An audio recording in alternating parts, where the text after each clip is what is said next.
Welcome to Hard Script. The moment it started, it didn't feel dramatic. It felt small, casual, almost polite. We were at a birthday dinner for one of her coworkers. Loud restaurant, long table, everyone talking over each other. I remember because I had worked all day fixing a blown electrical panel in an old apartment building and still showed up in my work boots. I didn't even have time to change. She said it didn't matter. She liked that about me. Said I was real. Halfway through the night, someone asked how long we'd been married. My wife, Emily, laughed before I could answer. Not nervous laughter. Not embarrassed. Light. Easy. Like she was correcting a harmless mistake. She told them it had been 6 years. Then she added that we were basically roommates with a joint bank account. Everyone at the table laughed. I did too. A second late. Across from us sat a guy I had never met. Confident smile. Leather jacket draped over his chair like he owned the place. He didn't laugh. He watched her. The kind of eye contact that lasts a little too long before you realize it shouldn't. Emily noticed him noticing. Later, when we walked back to the car, she said she was exhausted. She had been saying that a lot lately. Long days at the fitness studio. Too many clients. Too much talking. She leaned her head against the window and closed her eyes before we even left the parking lot. That night, she rolled onto her side and said she was just too tired. I said I understood. The next night, she said the same thing. Then the next. It became routine without either of us announcing it. She would shower, put on lotion that smelled different than the one in our bathroom cabinet, scroll on her phone for a while, and then turn away with the same quiet line about being exhausted. I stopped asking. Saturday nights became girls' nights. That part arrived quietly too. She said the studio staff liked to unwind together after busy weeks. Drinks. Late dinners. Complaining about clients. I never argued. I woke up early on Sundays anyway. My life ran on early mornings, breaker panels, and quiet coffee before sunrise. 3 months passed like that. 90 nights of understanding. On the 91st morning, she stood in the kitchen holding my phone. She was standing by the counter, still in her sleep shirt, my phone in her hand like it was something fragile. Her voice wasn't angry. It wasn't loud. It was controlled. She asked who she was. For a second, I thought she meant one of her friends. Then I saw the way her fingers were wrapped tight around the edge of the phone, knuckles pale. She had gone through my messages. There was nothing to find, but she had still looked. I told her there wasn't anyone. She stared at me like she was waiting for a flinch. When she didn't get one, she set the phone down carefully, almost gently, and asked why I had been distant. Why I stopped asking about her nights out. Why I no longer cared who she met for drinks on Saturdays. I poured coffee before answering. I told her she had been exhausted lately. I adapted. The word landed harder than I expected. Adapted. She watched me like I had said something cruel. That was the first time in 3 months she looked unsure. It hadn't started with suspicion. It started with patterns. New perfume that never showed up on weekdays. Saturdays that always ended in the same part of town. A gym bag packed heavier than usual. Her phone face down even when no one else was around. One evening at the hardware store, I ran into Mark. Leather jacket. Birthday dinner guy. I didn't know his name then, but he knew mine. He asked how married life was treating me. Said he and Emily had reconnected after years. Old friends. Funny how small the world is. He smiled when he said it. That night, she came home later than usual from her girls' night. Her hair smelled like smoke and something else, something unfamiliar and sharp. She showered right away and said she was wiped out. I did not ask questions. I did not check her phone. I did not follow her. I just started paying attention. And once I started, I could not stop. After that morning in the kitchen, something shifted in the air between us, but nothing exploded. She went to work. I went to mine. Doors closed softly. No slammed cabinets. No raised voices. I did not need proof. I needed clarity. The first clear piece came by accident. One Saturday, a storm rolled in fast and heavy. Power went out in half the neighborhood near the river. That area happened to be the same one she and her friends always ended up in. I got the emergency call from my supervisor and drove out with the company truck. When I pulled into the lot behind a row of small commercial buildings, I recognized her car before I recognized the address. It wasn't parked near any restaurant. It was behind a short-term rental property I had wired 2 years ago. I remembered the place because the owner had converted it into furnished day rentals for traveling contractors. Discreet. Cash-friendly. Her car sat there alone. I stayed in the truck. The rain hit the windshield hard enough to blur everything. I told myself it could be anything. A friend's apartment.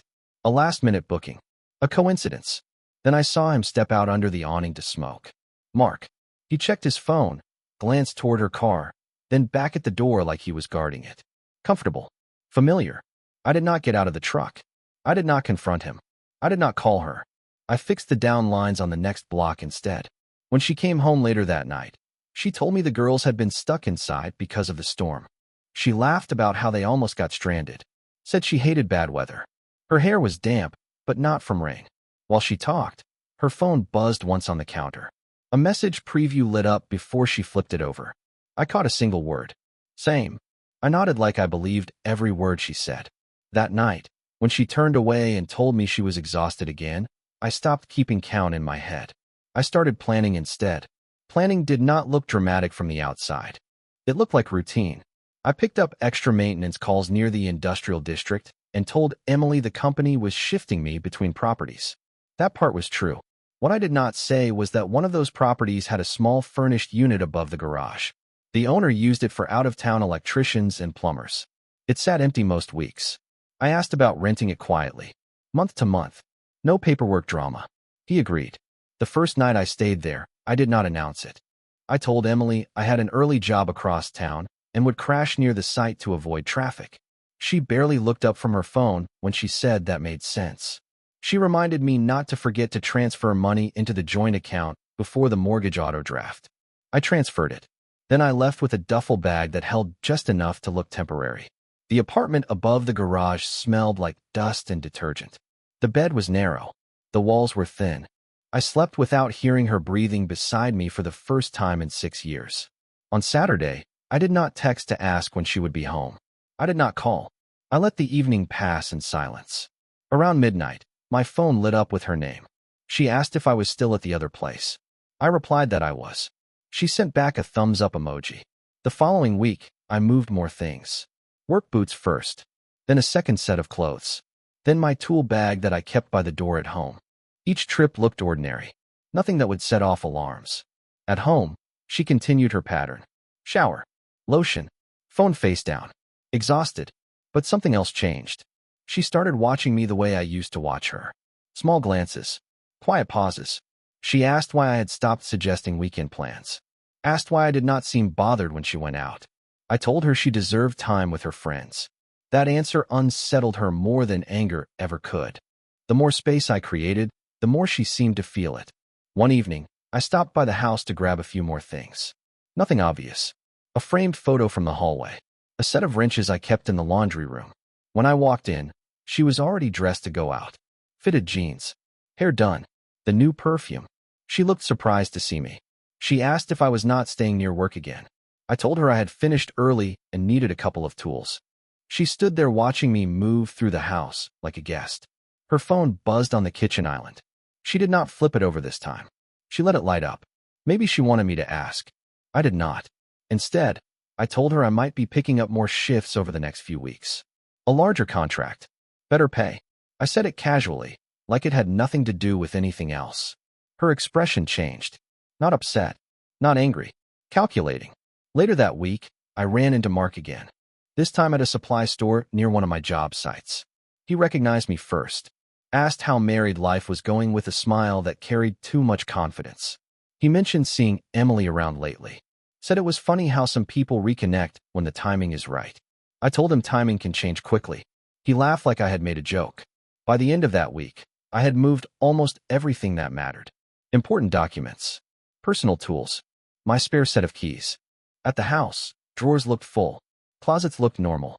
From the outside, nothing had collapsed. Saturday came. She left in the late afternoon without saying much. I stayed in the apartment above the garage and did not check my phone. Near midnight, a message came through. She wrote that she missed me. It was the first time in months she had used that word. I did not reply. The message sat unread until morning. When I finally opened it, there were two more beneath it. One asking if I was okay.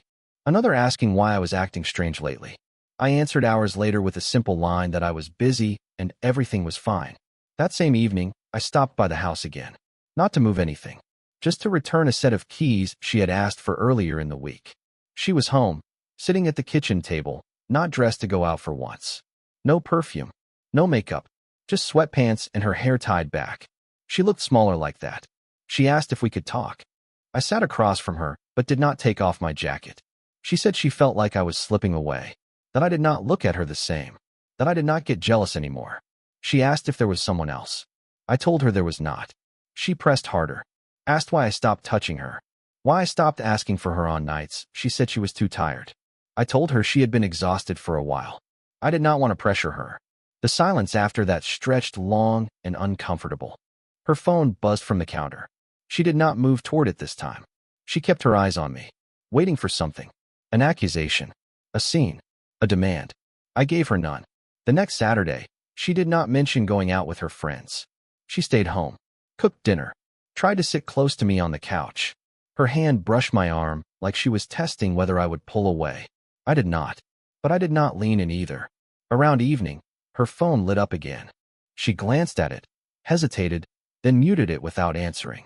That was the first Saturday in 3 months she did not leave. The following week, she went out again. Only this time, she told me she would not be late.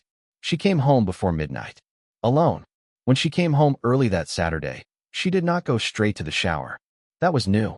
She stood in the doorway of the bedroom and watched me fold a set of work shirts into a duffel bag. Not all of them. Just enough to make space in the drawer look accidental. She asked if I was planning to stay at the other place again. I told her I had a long week ahead, and it was easier not to commute back and forth. She stepped closer, close enough that I could smell the perfume she used to save for nights out. It was lighter this time, almost cautious. She reached for my arm and said we had not been acting like a married couple lately. I did not argue. Instead, I asked if she was still exhausted. The question hit her harder than any accusation would have. She pulled her hand back and said she had been stressed, that work had been overwhelming, that she needed support, not distance. I told her I was giving her exactly what she asked for. The following days, she started texting more. Small updates about her day, photos from the studio, a picture of the dinner she made, asking if I would be home to eat it. I answered politely, but without invitation. No heart emojis. No plans for next month. No talk about vacations. At the fitness studio, one of her co-workers, Jenna, stopped by one of the buildings I maintained. She recognized me from past events and mentioned she had not seen me around lately. She said Emily seemed distracted at work, checking her phone more than usual. I nodded and said we had both been busy. That Saturday, I drove past the rental property near the river without slowing down. Her car was not there. Neither was his. Later that night, she came home restless. She paced through the living room and asked if I still loved her. I did not answer right away. I told her love does not disappear. It changes shape. She stared at me like she was trying to decide which version of me she was standing in front of. By morning, I had moved the last of my personal things. The house still looked full. I was already gone. The morning she asked who she was, she expected a confession. Instead, she got calm. She stood in the kitchen again, same spot as before, but this time her voice shook. She said she had checked the phone bill online. There were fewer outgoing calls from me, fewer messages. She said that was not normal. She said men do not just become distant without someone else involved. I told her there was no one. She asked why I had changed the direct deposit on my paycheck. That one surprised me. She had logged into the joint account and noticed the reduced amount. I told her I was covering the rent near work and keeping things simple. She blinked like she had not realized that was possible. Then she asked if I was leaving. I did not raise my voice. I did not accuse her of anything. I told her I had adjusted to the life we had been living for the past 3 months. Separate schedules. Separate beds most nights. Separate energy. She said that was not what she meant. She said the exhaustion was temporary. That she had been confused. That she felt me slipping away and it scared her. I watched her hands tremble slightly as she leaned against the counter. She asked if I had seen someone else. If that was why I stopped caring about where she went on Saturdays. I told her I stopped competing for attention that was not offered freely. The silence between us was heavier than any argument we had ever had. Later that day, I drove by the auto wash on the edge of town. Mark stood outside talking to one of his employees. When he saw my truck, his smile did not appear this time. He looked uncertain. By evening, Emily called twice. Then 3 times. I did not ignore her. I just let the calls ring until they stopped. That night, I did not come home. And for the first time, she did not know where I was. By the end of that week, the control she used to carry so effortlessly was gone. She showed up at one of the properties I managed, standing near the company truck like she did not belong there. Her makeup was rushed, hair pulled back tight. She asked if we could talk somewhere private. I led her to the empty unit upstairs, the one I had been renting. When she stepped inside, she looked around slowly. The bed, the folded blankets, my boots by the door, the small table with my tools lined up neatly. She asked how long. I told her long enough. She sank into the chair and said she had ended things. She did not say his name at first. She said it had been a mistake. That running into someone from her past stirred something up, and she lost perspective. She said it never meant leaving me. I listened without interrupting. She said she realized too late that the excitement she chased was shallow. That stability felt boring until it was gone. She said she had tried to hold both worlds together, and now both were slipping. I told her I had not asked her to choose. She looked up sharply at that. I told her she made her choices every Saturday. Her voice broke then, not dramatic, just tired. She said she thought I would fight, that I would get angry, that I would demand answers. She said my silence scared her more than any shouting would have. I walked to the window and looked down at the street below. People moving, cars passing, life continuing without us. She asked if this was it, if I was already gone. I told her I did not disappear. I stopped standing where I was not respected. She covered her face with her hands, not to hide from me, but to steady herself. For the first time in months, she had nowhere else to go, and I was no longer waiting at home. She stayed in that chair for a long time after she lowered her hands. When she finally looked up, her voice was steadier. She said she had cut contact with him, blocked his number, told him it was over. She said he did not take it well, but that did not matter anymore. She said none of it mattered if I was already walking away. I did not ask for proof. I did not ask to see her phone. I had never needed evidence to understand what was happening. She stood and crossed the small room slowly, stopping a few feet in front of me. She said she thought she could manage both worlds because I was predictable, because I was steady, because I would always be there when the excitement faded. She said she miscalculated. I told her I had been there every night. She said she was too exhausted to show up in our own marriage. I told her I adjusted to the distance she created. I built my life around the silence she offered. She asked if there was any way back. I did not answer right away. Outside the window, a truck rolled past, bass heavy, windows down. The world did not pause for our decisions. I told her there would be no going back to what we were. That version ended the night she chose somewhere else over our home. If there was anything left, it would not run on apologies or panic.